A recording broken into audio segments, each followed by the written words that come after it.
For nearly a decade, we have studied our department using portfolios and surveys, and we reached a point of satisfaction with this traditional form of assessment.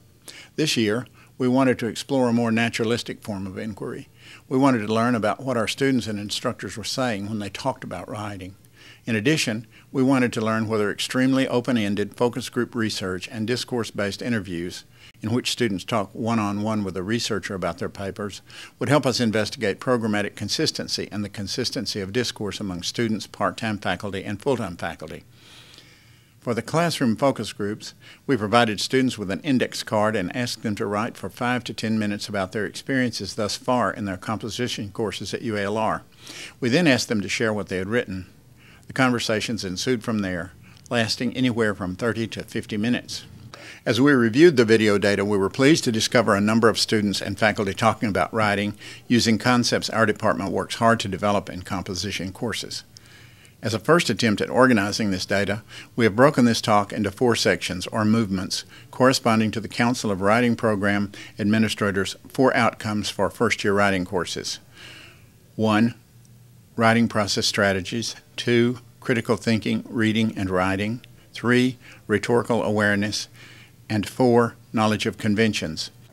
Each part of the video begins with members of the assessment committee defining the outcome in their own words.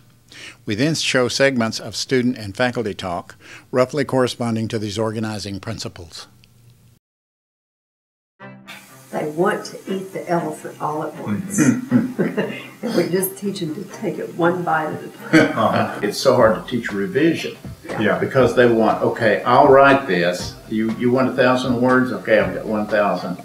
Now here, you tell me what to fix. I'll fix it. This will be dead. We're done with it. Yeah. Because it's labor to them. I try to instill in collaborative processes that we want them to act like readers, not English teachers.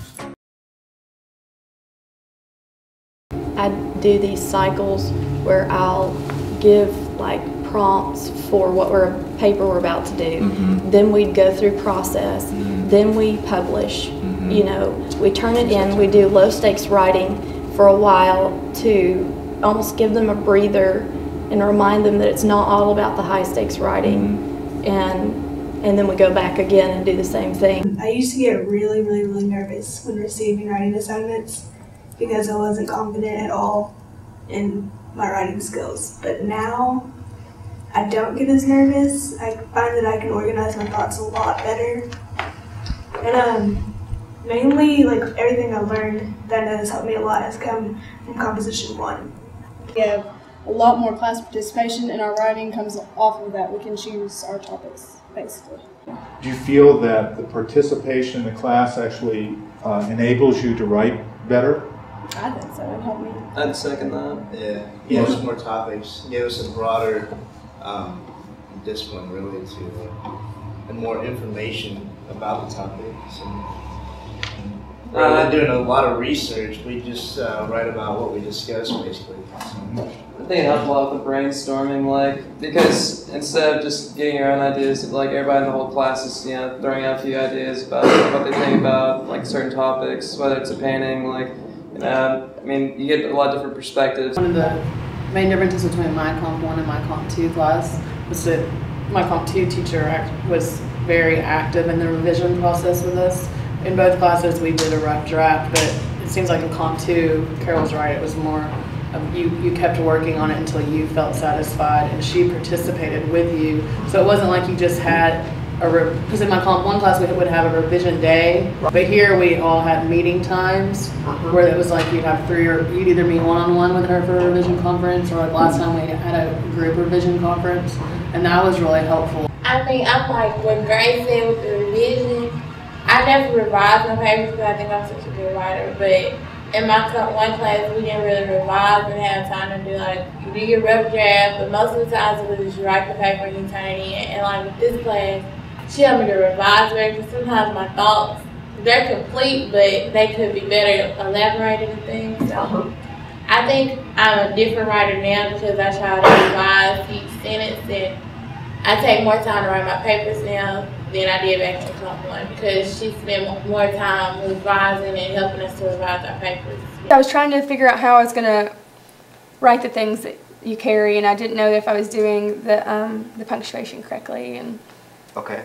It says, even as a child you carry things, your dolls, your dresses, your little brother, never-ending love for your parents, and you carry these things, unknowing of the path they will lead you down.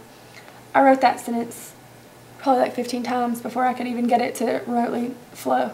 I had to walk away. Yeah. I mean, that second paragraph was kicking my butt.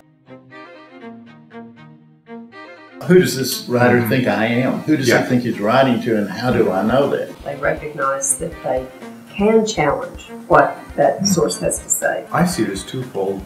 Part of it, for me, has to do with evaluating sources critically, understanding whether those sources are creditable. Also asking themselves the question, how do I know what I know when writing? I think that's a critical thinking act. I didn't make my 13, 11 students do any research papers. I just purely let it be about, reflection, and at the end I let them do an literacy autobiography. Not just about putting an introduction, then I have this body, and then we learn a different structure for the paragraph. So that's a really big a noticeable difference that I've noticed since going from Comp 1 to Comp 2. The transition from personal writing to academic, I learned to where and how to draw the lines between the two. But in Comp 2, we spend a lot of time doing personal writing in class, which makes us better writers, granted, but it does nothing to help us with the papers that we're doing in the future. To be able to respond to the ideas of others and bring them into their text. She also helped us in one part of the class. She did claims and stuff, being able to state logical claims and being able to back them up, and because that helps a lot. Instead of just throwing things out there, you have to know how to support your claims in a paper instead of just write it down, because if you can't support it, it doesn't mean anything. You should be able to realize how much is really in what you're reading when you take the time to really analyze it. And so this semester, since I did that last semester, this semester I'm just curious really. I want to try and analyze the TV series. So I'm going to analyze the cartoon series Family Guy probably. You are? Yeah. You started? I haven't started completely yet. I'm just kind of watching it to see if I can really pick out little things that would be worth writing about. So it's just kind of like an experiment.